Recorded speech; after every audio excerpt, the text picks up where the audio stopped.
నమస్తే అండి. ఓం శ్రీ గణాధిపతయే నమః. ఓం శ్రీ మాతే నమః. ఈరోజు మనము షష్టగ్రహ కూటమి ఏర్పడుతుంది కదా, మనకి మార్చ్ 29వ తారీఖున 30 తారీఖున. దాని ప్రభావము మనకి ద్వాదశ రాశులపై ఎలా ఉండబోతుందో తెలుసుకునే ప్రయత్నం చేద్దాము. చాలామంది వేదిక్ ఆస్ట్రాలజర్స్ షష్టగ్రహ కూటమి కిందకే కన్సిడర్ చేస్తారు. కానీ మీనరాశిలో కరెంట్గా నెప్ట్యూన్ అనే గ్రహం కూడా గోచారంలో ఉన్నారనమాట. ఈ నెప్ట్యూన్ గ్రహాన్ని మేధని జ్యోతిష్యంలో కన్సిడర్ చేయడం అనేది మనకి గత కొంతకాలంగా రీసెర్చ్ ప్రకారంగా చూసుకుంటే కొన్ని ఈవెంట్స్ ట్రిగర్ అయిన ఛాన్సెస్ కనిపిస్తున్నాయి. సో ఈ షష్టగ్రహ కూటమితో పాటు నెప్ట్యూన్ని కూడా కన్సిడరేషన్లోకి తీసుకుంటే మనకి కొద్దిగా ఎఫెక్ట్స్ ఇంకా అక్యురేట్గా వచ్చే పరిస్థితులు గోచరిస్తున్నాయి. సో ఈ నెప్ట్యూన్ అనే గ్రహము స్వతహాగా దాని కారకత్వాస్ ఏంటి అంటే, మనకి స్కాండల్స్, ఇల్యూజన్స్, సీక్రెట్స్ ఏవైతే ఉంటాయో అవన్నీ బయటికి తీసుకొచ్చే, ఎక్స్పోజ్ చేసే ఒక గ్రహం క్వాలిటీస్ ఉంటాయన్నమాట. దాంతోపాటు ఇప్పుడు ఈ షష్టగ్రహ కూటమిలో శని, రాహు, రవిచంద్రులు, శుక్రుడు రెట్రోలో ఉంటారు, అంటే వక్రీలో ఉంటారు. అండ్ బుధుడు కూడా వక్రీలో ఉండే పరిస్థితి గోచరిస్తుంది. అండ్ ఈ గ్రహ కూటమి మనకి మీనరాశిలో జరుగుతుంది. దానికి ఆపోజిట్లో కేతు గ్రహం ఆల్రెడీ సంచారంలో, కేతు కన్యరాశిలోనే ఉన్నారు. సో ఇది ఇలా ఉన్నప్పుడు మనకి గురుడు కూడా వృషభ రాశిలో ఉండడము, కుజుడు వచ్చేసి మిథున రాశిలో సంచారం జరగడము, ఈ ట్రాన్సిట్స్ అన్నీ కూడా ఈ 9 గ్రహాల యొక్క, అంటే కేతుని మనం ఎక్స్క్లూడ్ చేసేస్తే మిగతా గ్రహాల ప్రభావం అంతా కూడా కేతు పైన ఎక్కువ కనిపించే దాఖలాలు కనిపిస్తున్నాయి అన్నమాట. అంటే కన్యారాశి ఎక్కువ మట్టుకు ప్రాబ్లమ్ జోన్లో ఉన్నట్టు మనం చెప్పుకోవచ్చు, మీనరాశితో పాటు కన్యారాశి అన్నమాట. సో ఈ గ్రహ కూటమి మీనరాశి కన్యారాశి యాక్సెస్లో జరుగుతుంది.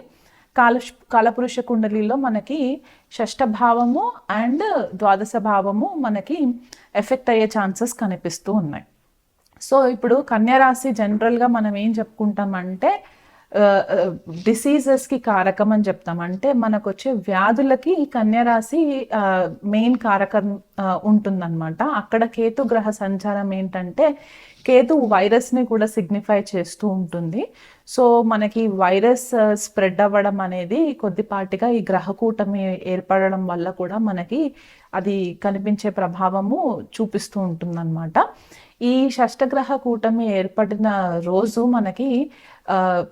మనకి సోలార్ ఎక్లిప్స్ కూడా ఉంది, అంటే సూర్యగ్రహణం ఏర్పడే పరిస్థితి కూడా ఉంది. కాబట్టి ఈ సూర్యగ్రహణం మనకి భారతదేశంలో కనిపించే అవకాశం లేదు. నార్త్ అమెరికా, యూరప్, ఏషియా ఇలాంటి ఖండాలలో మనకి ఈ సూర్యగ్రహణం ఏర్పడుతుంది. ఈ సూర్యగ్రహణము ఎఫెక్ట్ మనకి ఈ రెండు రాశుల యొక్క యాక్సెస్లో జరగడం వల్ల ఏమవుతుందంటే, ఒకటేమో భూతత్వ రాశి, ఇంకొకటేమో జలతత్వ రాశి. అందులో ఈ గ్రహాల యొక్క ప్రభావము చాలా, ఎనర్జీస్ అన్నీ కూడా కొద్దిగా ఇంటెన్స్గా ఉండడం వల్ల మనకి ప్రకృతి వైపరీత్యాలు ఎక్కువ జరిగే ఛాన్సెస్ కనిపిస్తూ ఉన్నాయి. ఒకటి భూకంపాలు, వరుసగా భూకంపాలు రావడము, ఇంకొకటి సునామీలు, హరికేన్స్, సైక్లోన్స్, ఫ్లడ్స్ ఇలాంటివి వచ్చే ప్రమాదాలు కనిపిస్తున్నాయి. జల ప్రమాదాలు జరిగే ఛాన్సెస్ ఎక్కువ కనిపిస్తూ ఉన్నాయి. దానివల్ల జన నష్టం జరిగే ఛాన్సెస్ కనిపిస్తున్నాయి. ఈ యాక్సెస్లో ఇలాంటి కాంబినేషన్ మనకి మండేన్ లెవెల్లో చూసుకుంటే గనక టెర్రరిజం ఎక్కువయ్యే ఛాన్సెస్ కనిపిస్తుంది. దేశ నాయకులకి కొద్దిపాటిగా థ్రెట్ ఉండే పరిస్థితి గోచరిస్తుంది. అంతర్జాతీయ నాయకులకి కూడా కొద్దిపాటిగా థ్రెట్ ఉండే పరిస్థితులు గోచరిస్తున్నాయి. ఏదైనా ప్రముఖ నాయకుడి పైన అసాసినేషన్ జరిగే ఛాన్సెస్ కూడా కనిపిస్తుంది. మనం ఆల్రెడీ ట్రంప్ గారి పైన అసాసినేషన్ జరిగిందని కూడా మనము న్యూస్లో విన్నాం కదా. సో అలాంటి పరిస్థితులు ఇంకా గోచరిస్తున్నాయి అన్నమాట. ఇంటర్ కంట్రీ కాన్ఫ్లిక్ట్స్ ఉంటాయి, అంటే ఒక దేశం నుంచి ఇంకొక దేశం పైన యుద్ధ వాతావరణము కనిపించే పరిస్థితులు. ఆల్రెడీ మనకి రష్యా యుక్రెయిన్ వార్ జరుగుతుంది, అండ్ ఇజ్రాయెల్ పాలస్తీన్ వార్ జరుగుతుంది కదా. ఇలాంటివి ఇంకా కొద్దిగా ఎక్కువ అయ్యే పరిస్థితి గోచరిస్తుంది. అది కాకుండా మత కలహాలు ఎక్కువ అయ్యే ఛాన్సెస్ కనిపిస్తున్నాయి ఈ గ్రహ స్థితిని బట్టి చూసుకుంటే. ఈ మిసైల్స్ కొద్దిగా ఎక్కువ స్థాయిలో వాడకం జరగడం అనేది, కొద్దిగా బాంబ్ ఎక్స్ప్లోషన్స్ జరగడము, ఉన్న కంట్రీస్లోనే మళ్ళీ ఇంటర్నల్గా కొద్దిపాటిగా గొడవలకి తావివ్వడము, ఇట్లాంటివి కొద్దిగా కనిపిస్తున్నాయి అన్నమాట.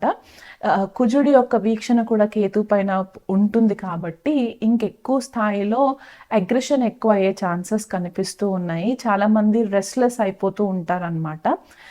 ఏది చేయాలన్నా కూడా ప్రాపర్గా ప్లానింగ్ లేకుండా ఒక స్టెప్ ముందుకు వేసేయడము, దానివల్ల ఇబ్బందులు పడడం అనేది గోచరిస్తున్నాయి. యంగ్ జనరేషన్ వాళ్ళు ఎవరైతే ఉంటారంటే టీనేజ్ వయసులో ఎవరైతే వాళ్ళు ఉన్నారో, ఈ యంగ్ జనరేషన్ వాళ్ళు ఎవరైతే ఉన్నారో, టీనేజ్ పిల్లలు ఎవరైతే ఉంటారో వాళ్ళ తల్లిదండ్రులకి నేను చెప్పేది ఏంటంటే కొద్దిగా వాళ్ళ పైన ఫోకస్ పెట్టండి. ఎందువల్ల అంటే ఈ జలతత్వ రాశిలో ఇన్ని గ్రహాల కూటమి కొద్దిపాటిగా సూసైడల్ టెండెన్సీస్ కూడా ఇచ్చే పరిస్థితి గోచరిస్తుంది. సో ఆ కోణంలో కొద్దిపాటిగా ఇది ఎగ్జామ్ టైమ్స్ అయ్యేటప్పుడు మనకి ఇవి ఈ గ్రహ గోచారం ఏర్పడుతుంది కాబట్టి కొద్దిగా వాళ్ళ పైన ఫోకస్ పెట్టడానికి ప్రయత్నం చేయండి. చాలా మంది ఐసోలేషన్ అంటే ఒంటరిగా ఉండడానికి ఇష్టపడే పరిస్థితులు కూడా కనిపిస్తూ ఉంటాయి. ఎస్పెషలీ మనకి ఇది మీనరాశి వాళ్ళకి, కన్యరాశి వాళ్ళకి ఎక్కువ చూసే పరిస్థితులు ఉన్నాయన్నమాట. సో వీలైనంత మట్టుకు మీరు ఒంటరిగా ఉండే ప్రయత్నాలు కాకుండా అందరితో కలిసిమెలిసి ఉండడానికి ప్రయత్నాలు చేయండి. అలా కాకుండా ఇప్పుడు వైరస్ అనేది కొద్దిగా స్ప్రెడ్ అవుతుంది. మనం న్యూస్లో ఆల్రెడీ చూస్తూ ఉన్నాం కదా, చైనా నుంచి ఏదైతే హెచ్ఎంపివి వైరస్ స్ప్రెడ్ అవుతుందో ఆ వైరసే కాకుండా ఇంకా వివిధ రకాల వైరసెస్ కూడా స్ప్రెడ్ అయ్యే ఛాన్సెస్ ఉన్నాయి.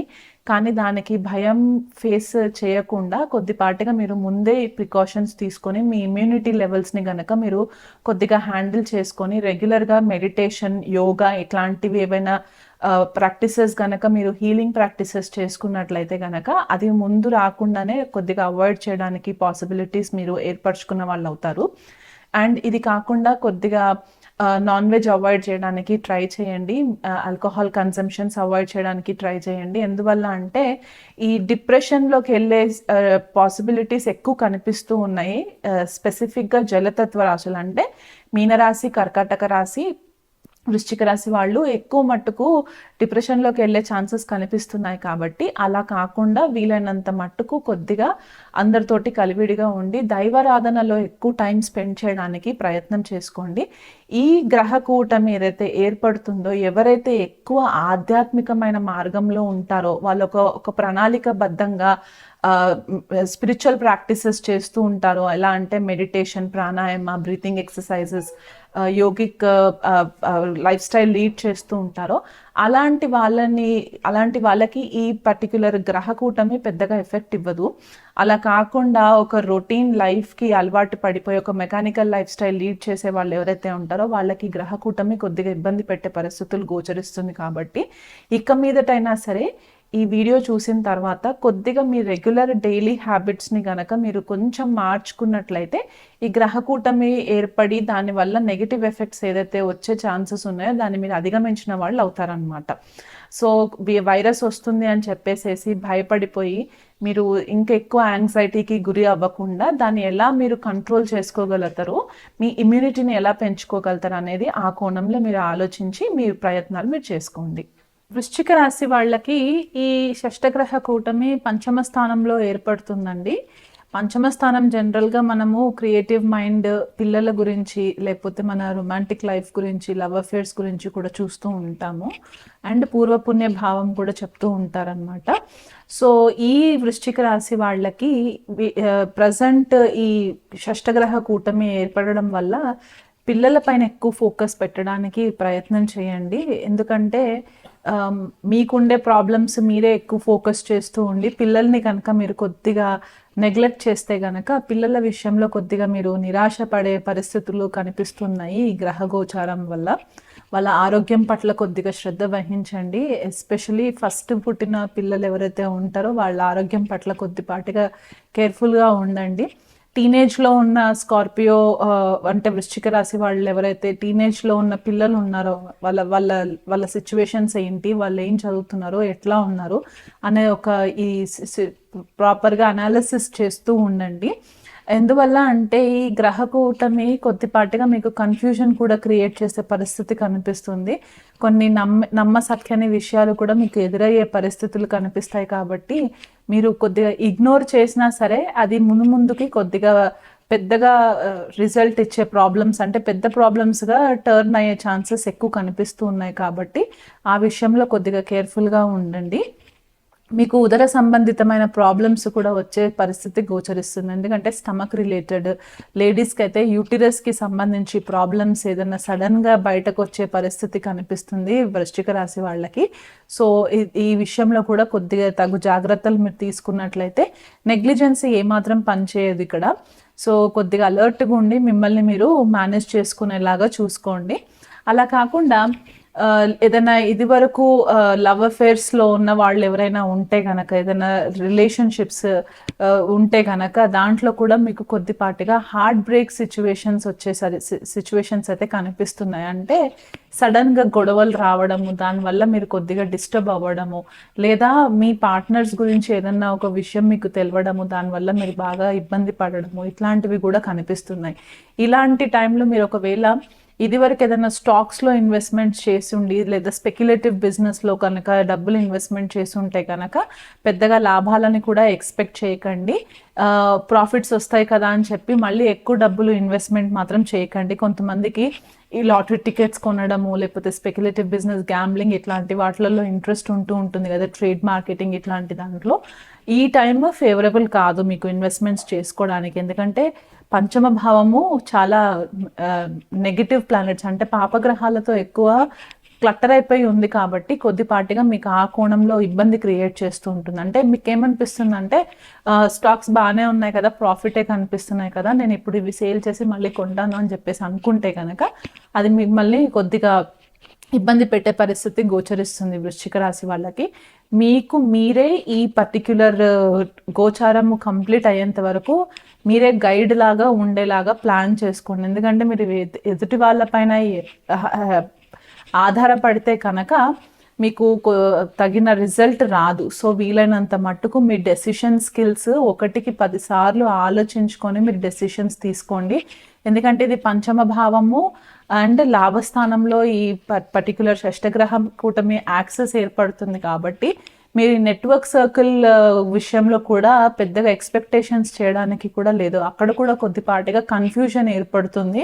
అండ్ దానివల్ల మీరు కొద్దిగా ఐసోలేట్ అవ్వాలి, నాకు నేనే చూసుకోవాలి అనే ఒక కోణంలో ఉంటారు. అంటే మీకు బెస్ట్ ఫ్రెండ్స్ సహాయం కూడా చేసే పరిస్థితులు కూడా కనిపించట్లేదు.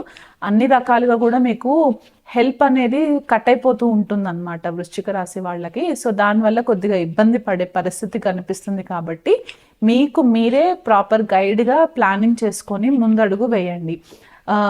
పిల్లలతో ఎక్కువ టైం స్పెండ్ చేయడానికి ట్రై చేయండి. మీకు అనవసరమైన ఆలోచనలు వచ్చి మిమ్మల్ని డీవియేట్ చేసి, మీ regular day to day activities నుంచి కూడా మిమ్మల్ని డీవియేట్ చేసే పరిస్థితి కనిపిస్తుంది. కాబట్టి ఆ నెగిటివ్ థింకింగ్కి ఎక్కువ ఇంపార్టెన్స్ ఇవ్వకుండా వీలైనంత మట్టుకు ఆధ్యాత్మిక మార్గంలో ఉండి మిమ్మల్ని మీరు ఎట్లా ఒక బెటర్ పర్సన్గా హ్యాండిల్ చేసుకోవాలి అనే ఒక ధోరణిలో కనుక మీరు ఆలోచించినట్లయితే ఈ షష్టగ్రహ కూటమి మే తర్వాత, అంటే ఈ 2 days గ్రహ కూటమి కాకుండా ఆ ఎదురొచ్చే 3 months పీరియడ్ కూడా మీకు కొద్దిపాటిగా ఫేవరబుల్ రిజల్ట్స్ ఇవ్వడానికి, కొద్దిగా హ్యాండిల్ చేసుకోవడానికి వీలుంటుంది.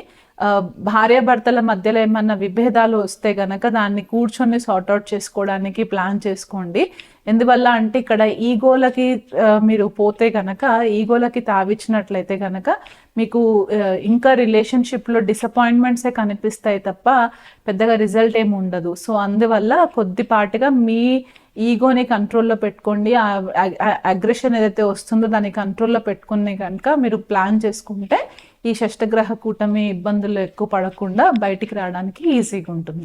ఈ గ్రహ కూటమి అంతా నెగిటివ్ ఎఫెక్ట్సే ఇస్తున్నాయి అని చెప్పేసేసి ఆలోచించకుండా వీలైనంత మట్టుకు వచ్చే 3 నెలల నుంచి 6 నెలల వరకు, అంటే ఈ గ్రహ కూటమి ఏర్పడిన రోజు మొదలు పెట్టుకొని వచ్చే 3 నెలలు నుంచి 6 నెలల వరకు ప్రతినిత్యం గనక ద్వాదశ రాశుల వాళ్ళందరూ కూడా నిత్యం శివ ఆరాధన చేసుకోవడము, అంటే రుద్రాభిషేకాలు చేయించుకోవడం, మీ స్తోమతకి తగ్గట్టుగా రుద్రాభిషేకాలు చేసుకోవడము దగ్గరలో ఉన్న శివాలయంలో. అలా కాకుండా శనికి వీలైనంత మట్టుకు నల్ల నువ్వుల దీపం పెట్టడం. అంటే ఈ గ్రహకూటమి ఏదైతే ఏర్పడుతుందో దాని గురించి ఎక్కువ భయపడకుండా వీలైనంత మట్టుకు ద్వాదశ రాశుల వాళ్ళందరూ చేయవలసిన రెమెడీస్ ఏంటి అంటే, వచ్చే 6 నెలల వరకు, అంటే 3 నెలల నుంచి 6 నెలల వరకు ఈ గ్రహకూటమి ఏ రోజైతే ఏర్పడుతుందో మార్చి 29th, ఆ రోజు నుంచి 3 to 6 months వరకు కూడా రెగ్యులర్గా మీరు మీ స్తోమతకి తగ్గట్టుగా దగ్గరలో ఉన్న శివాలయంలో రుద్రాభిషేకం చేయించుకోవడము, లేకపోతే ప్రతినిత్యం మీకు వీలు కుదిరితే అక్కడ గుడిలో మీకు పాసిబిలిటీ ఉంటే కనుక శివుడికి అభిషేకము చేయించుకోవడము అదొకటి. అలా కాకుండా శనికి నల్ల నువ్వులతోటి ఒక నల్లటి క్లాత్ ఉంటుంది కదా, ఆ క్లాత్లో ఒక స్పూన్ నల్ల నువ్వులు వేసేసి మూట కట్టేసి శుక్రవారం రోజు రాత్రి ఒక గిన్నెలో నువ్వుల నూనె పోసేసి నానబెట్టి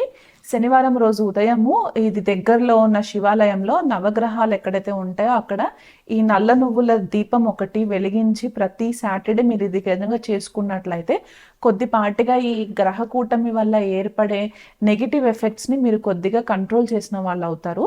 అలా కాకుండా రాహు కూడా ఈ గ్రహకూటమిలో ఉన్నారు కాబట్టి మీరు అనవసరమైన అలిగేషన్స్లోకి వెళ్ళకుండా, లేకపోతే చికాకులు రాకుండా, సడన్గా ఏదన్నా ఒక పెద్ద ప్రాబ్లమ్స్లోకి వెళ్ళకుండా ఉండడానికి మీ ప్రతి వీధిలో లేదా ప్రతి కాలనీ కమ్యూనిటీలో గ్రామదేవతలు ఉంటారు కాబట్టి ఆ గ్రామదేవత ఆలయంకి వెళ్ళి అక్కడ రాహుకాలంలో శుక్రవారం పూట, ఎందుకంటే శుక్రుడు కూడా కలిసి యుతిలో ఉంటారు కాబట్టి శుక్రవారం రోజు రాహుకాలం టైంలో నిమ్మకాయ దీపాలు పెట్టడము మీరు కంటిన్యూగా చేసుకున్నట్లయితే కొద్దిపాటిగా ఈ శని రాహువుల వల్ల వచ్చే ప్రభావాలు కొద్దిగా తగ్గుముఖం పట్టే ఛాన్సెస్ ఉంటాయి. నేను స్పెసిఫిక్గా శని రాహుకి ఎందుకు చెప్తున్నానంటే మనకి మేజర్గా ప్రాబ్లం క్రియేట్ చేసేది ఈ 2 గ్రహాలు కాబట్టి అందులో మనకి ఏప్రిల్ వరకు కూడా రవి శని రాహులతో కలిసి యుతిలో ఉంటారు. దానివల్ల కూడా మనకి చాలా రకాల ఇబ్బందులు ఏర్పడే పరిస్థితులు ఉన్నాయి.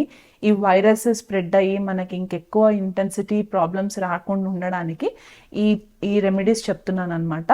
నిత్యం దుర్గాదేవి ఆరాధన చేసుకోవడము, ఏదైనా అమ్మవారి స్తోత్రం పఠనం చేసుకోవడం, అది లక్ష్మీదేవి అవ్వచ్చు, లలితాదేవి సహస్రనామాలు అవ్వచ్చు, దుర్గా సప్తశతి అవ్వచ్చు, మీకు ఏది మీ మనసుకి ఏది కరెక్ట్ అనిపిస్తే ఆ దేవత యొక్క ఆరాధన అష్టోత్తరం చదువుకోవడము మీరు క్రమం తప్పకుండా ఖచ్చితంగా ఒక 6 months వరకు మీరు చేసినట్లయితే మీకే కాకుండా మీ కుటుంబ సభ్యులకి కూడా మీరు డైరెక్ట్లీ ఆర్ ఇండైరెక్ట్లీ కొద్దిపాటిగా మీరు రెమెడీ క్రియేట్ చేసిన వాళ్ళు అవుతారనమాట.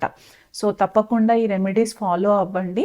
మీకు ఇంకా ఏదైనా స్పెసిఫిక్గా మీ జన్మజాతకాలని మీరు చూయించుకోవాలనుకుంటే కనుక మీ దగ్గరలో ఉన్న ఆస్ట్రాలజర్స్ని కన్సల్ట్ చేయొచ్చు, లేకపోతే మమ్మల్ని కూడా కన్సల్ట్ చేయొచ్చు. నమస్తే.